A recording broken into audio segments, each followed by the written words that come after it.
Halo, perkenalkan nama saya Afifa Najifa dengan NIM 20030300022, mahasiswi kelas A semester 3, jurusan Sosiologi Fakultas Ilmu Sosial dan Ilmu Politik, Universitas Nusa Cendana Kupang. Pada kesempatan kali ini, saya akan mereview buku ke-6 mata kuliah Metode Penelitian Sosial yang berjudul Metode Penelitian Sosial.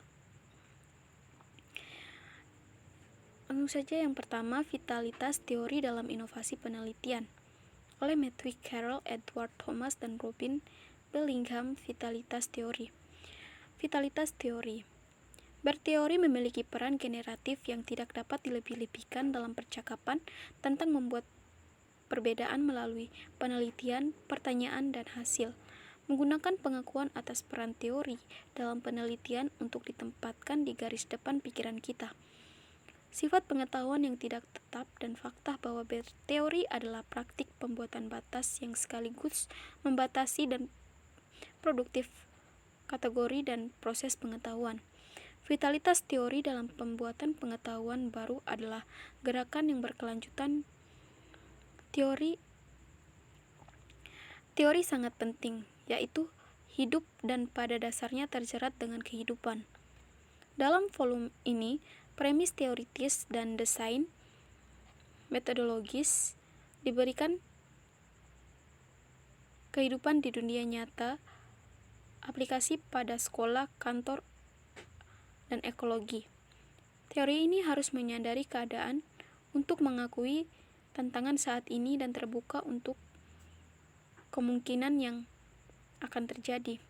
Ini adalah premis dari teks ini bahwa penggunaan teorinya harus mampu keduanya mengarahkan perhatian bernuansa pada orang, konteks, kondisi, dan hubungan dan permasalahan atau mengubahnya membawa ke peran katalitik yang memberi energi dan peluang baru yang berarti untuk gangguan dan atau koherensi dalam hidup. Penelitian pasca kualitatif dan metodologi inovatif disusun di sekitar 3 masalah yang berbeda, tetapi saling terkait. Yang pertama, subjektivitas, agensi, dan identitas. Yang kedua, waktu, ruang, dan materialitas. Yang ketiga, ketertarikan inovasi dan metodologi. Perhatian pertama berpusat pada gangguan pada gagasan subjektivitas, agensi, dan identitas. Politik agensi dan identitas adalah area yang mapan dari perhatian dalam penelitian pasca kualitatif, tapi di mana inovator penelitian dan SCR menggunakan teori untuk menangani diskusi ini secara berbeda dan untuk mengubah posisi mereka ke dalam aplikasi baru, teori dan metode sosial. Transposisi seperti itu menciptakan kemungkinan baru untuk desain teoritis yang mapan dan untuk yang muncul diteorikan secara berbeda, konfigurasi ulang batas subjek dan identitas, dan sifat subjektivitas. Agensi dan identitas menghidupkan keprihatinan dan implikasi ini termasuk membawa kehidupan baru ke pemahaman tentang apa arti partisipasi dalam pendidikan, penelitian, dan dalam kehidupan. Mempertimbangkan praktik-praktik tekno-ilmiah, cahaya praktik yang memungkinkan keraguan ontologis, praktik-praktik teknosains adalah fokus perhatian lain di seluruh volume ini. Teori ditarik untuk memperhatikan pancaran vitalitas yang muncul dalam permainan dengan praktik tekno-sientifik sebagai performatif dan produktif dalam pembuat batas-batas tubuh dan pengetahuan. Praktik-praktik ini termasuk SF atau termasuk fiksi ilmiah, fiksi spekulatif dan fantasi, dan narasi lainnya genre gambar digital, media sosial, diagram, dan teks. Inovasi dengan ini, praktik disorot untuk kontribusi alternatif mereka untuk pengetahuan kehidupan hubungan dan agensi. Gangguan subjektivitas dan agensi menggambarkan sebagai karakteristik zaman kontemporer ekonomi, gambaran miskin beredar dalam bentuk file video terkompresi yang diunduh, dimodifikasi, diunggah lagi dan yang membuat publik dan situs alternatif hubungan. Gambar-gambar ini disebut buruk karena berbagai alasan. Mereka diproduksi oleh penulis populer dan amatir dengan estetika eksperimental do-it-yourself seputar pengalaman sehari-hari dan dengan minat untuk menggabungkan seni dengan kehidupan.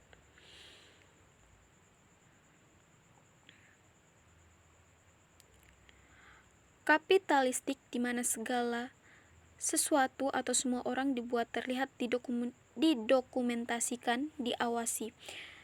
Dalam sirkulasi di seluruh World Wide Web, gambar yang buruk dapat memicu ketersaingan dan ketundukan, tetapi mereka juga dapat menghasut pelanggaran kontestasi dan kesenangan. Secara keseluruhan, gambar yang buruk menyajikan potret kondisi afektif dari kerumunan, neurosis, paranoia, dan ketakutannya, serta keinginannya untuk intensitas kesenangan dan gangguan. Kondisi gambar tidak hanya berbicara tentang transfer yang tak terhitung jumlahnya yang memformat ulang, tetapi juga dari banyak orang yang cukup peduli untuk mengonversinya berulang kali, untuk menambahkan subtitle, mengedit ulang, atau mengunggah mereka. Steyer melihat peran politik dan imajinatif dari citra buruk tidak datang dari representasi atau kontemplasi, tetapi dari dematerialisasi permanen dan deteritorialization yang memungkinkan rekombinasi yang integrasi dalam urutan dan relasi.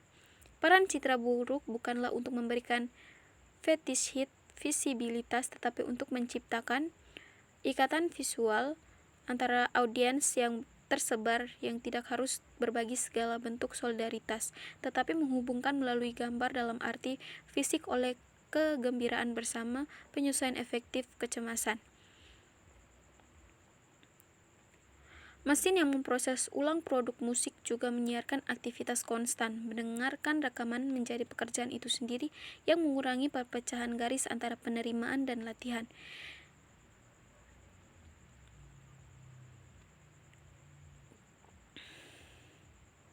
Tujuan pasca produksi bukanlah mengeluarkan hasil, tetapi mengembangkan praktek melalui aktif, intens penghunian relasional dari bentuk-bentuk yang ada, jadi untuk menciptakan sirkuit baru gerakan melalui budaya.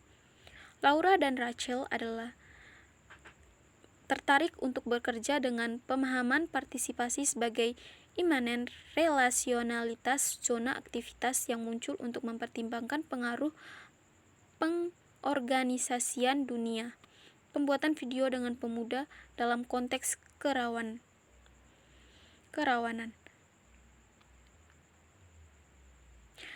Persarity mengacu pada materi dan kondisi transisi afektif yang secara kolektif berimprovisasi dan bernegosiasi untuk hidup dengan bagian yang rusak dan infrastruktur yang gagal. Sejak krisis keuangan 2008, ketika banyak negara barat menerapkan program penghematan dan pemotongan dalam penyediaan pemuda, pemeliharaan sementara muncul yang membawa potensi untuk bereksperimen dengan bentuk transformasional kebersamaan tidak tertutup oleh optimisme. Kesalahannya adalah konsep yang menyatu dengan baik dengan gagasan citra buruk dan pasca produksi di pengertian bahwa kill struktur adalah infrastruktur dalam keadaan transisi yang konstan dibentuk oleh kehilangan dan praktik penggunaan kembali, penggabungan kembali, dan penyesuaian dengan apa yang tersedia dan apa yang tersisa dalam situasi kegagalan.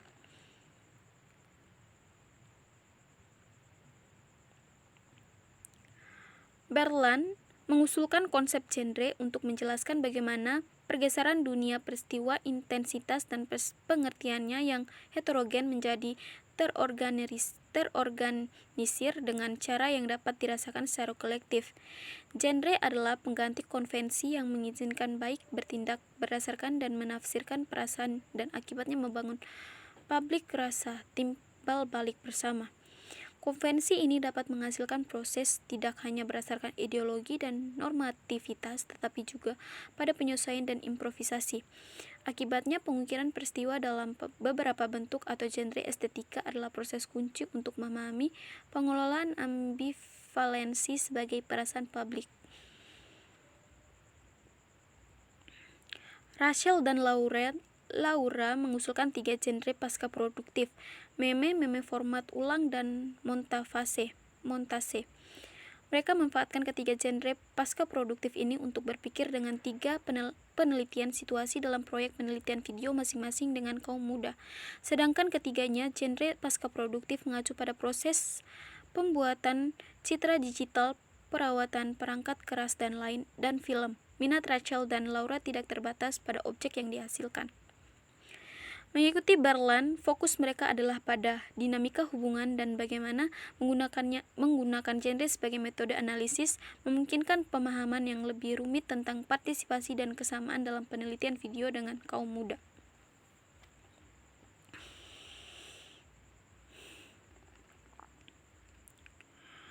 Memformat ulang. Membuat video sendiri potret tempat favorit.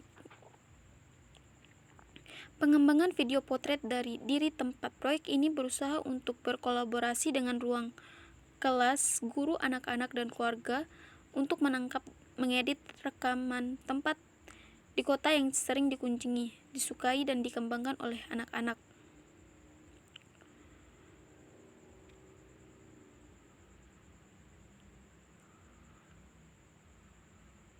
Sejumlah anak-anak menyadari keterbatasan tersebut cukup awal dalam perkembangan proyek dan memutuskan untuk mengundurkan diri di navigasi dari kegiatannya. Setelah menjadi jelas bahwa ruang yang boleh dinavigasi oleh anak-anak dan kapan dan bagaimana mereka diizinkan untuk menavigasi mereka sangat bergantung pada waktu dan ketersediaan wali untuk membantu. Zaire 2003. Terima kasih.